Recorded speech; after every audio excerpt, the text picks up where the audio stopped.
मराठी, ते धडक ते धडक। नमस्कार, मी सुषमा जोशी आणि आपण पाहताय जिओ मराठी न्यूज आटपाडी। सांगली जिल्ह्यातील लोकांच्या घराघरात पोहोचलेल्या आणि लोकांच्या मनामनात घर निर्माण करणाऱ्या दे धडक आणि बेधडक जिओ मराठी न्यूज चॅनल मध्ये आपल्या सर्वांचे स्वागत आहे। आटपाडी तालुक्यातील स्थानिक बातम्या पाहण्यासाठी जिओ मराठी आटपाडी या चॅनलला आत्ताच सबस्क्राइब करा आणि बेल आयकॉनवरती देखील क्लिक करा।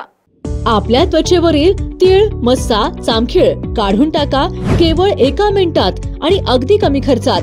विट्यातील डॉक्टर प्रवीण बंडगर यांची अत्याधुनिक लेझर ट्रीटमेंट द्वारे उत्कृष्ट उपचार पद्धती, रक्तस्राव नाही, वेदना नाही, जखम नाही आणि त्वचेवर डाग देखील पडत नाही। पत्ता बंडगर मुळव्याध हॉस्पिटल, एसटी स्टँडच्या बाजूला, सावरकर नगर, विटा। संपर्क आपल्या स्क्रीनवर। गोमेवाडीतील दिव्यांग महिलेचे घरासाठी उभारलेले शेड रातोरात गायब। दिव्यांग महिलेकडून शेड चोरीला गेल्याची आटपाडी पोलीस ठाण्यात तक्रार। दिव्यांग महिलेकडून सरपंचांच्या मुलासह ग्रामपंचायत सदस्यांवर शेड चोरीचा गंभीर आरोप। दिव्यांग महिलेला न्याय न मिळाल्यास प्रहार पक्षाकडून मोठ्या आंदोलनाचा इशारा।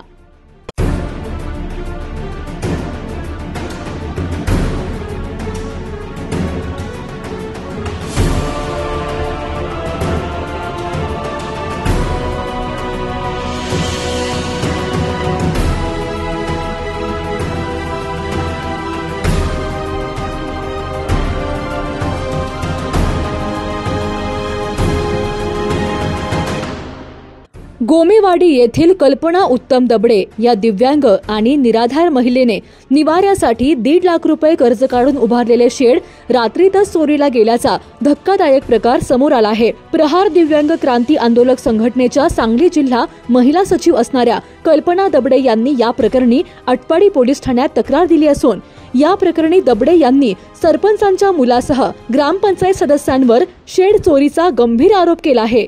तर हा संपूर्ण प्रकार आता माजी मंत्री बच्चू कडू यांच्यापर्यंत गेला असून या दिव्यांग महिलेला न्याय न मिळाल्यास प्रहार पक्षाकडून मोठ्या आंदोलनाचा इशारा देखील देण्यात आला आहे।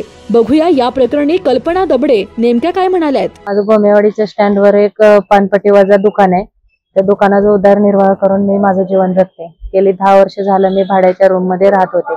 ते घर दुरुस्तीच्या निमित्तानं पाडण्यात आलं, त्यामुळे मी दुसरीकडे आता रूम घेऊन 1 महिना झालं राहत आहे।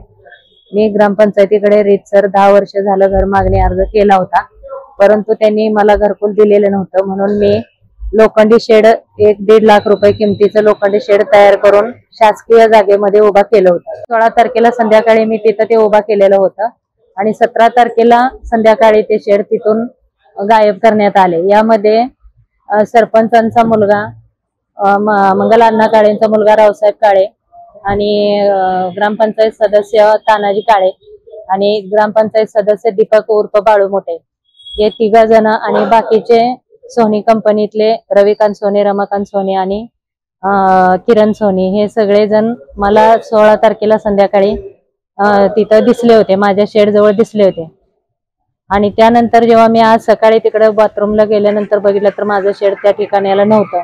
माझा असा संशय आहे की ह्याच लोकांनी हे शेड माझं गायब केलेला आहे। आमच्याकडे दिव्यांग महिला आमच्या सांगली जिल्ह्याच्या प्रहार संघटनेच्या सांगली जिल्हा सचिव कल्पना दबडे यांचे पत्रा शेड आणि पत्र्याचे साहित्य दिनांक 16/8/2025 रोजी संध्याकाळी पत्रा शेड आपण त्या ठिकाणी उभा केलं होतं। त्यांना राहायची घराची व्यवस्था नव्हती, त्यासाठी आम्ही उभा केलं होतं आणि आता ते 17 तारखेला मध्यरात्री गावातील काही तरुणांनी गायब केलेला आहे। तर त्याचा चोरी केलेला आहे। तरी त्या पोलीस स्टेशनला आम्ही आटपाडी ठिकाणी येऊन पोलीस माननीय केंद्रे साहेब आणि तपास अधिकारी यांच्याकडे रीतसर तक्रार दाखल केलेली आहे आणि या तक्रारीनंतर पोलिसांनी ते रीतसर त्याची चौकशी करून जे गुन्हेगार आहेत त्यांच्याकडून रीतसर ते नेलेले साहित्य हस्तगत करून या दिव्यांग महिलेस न्याय मिळवून द्यावा हीच आमची प्रहार संघटनेतर्फे त्यांना विनंती आहे। जिओ मराठी,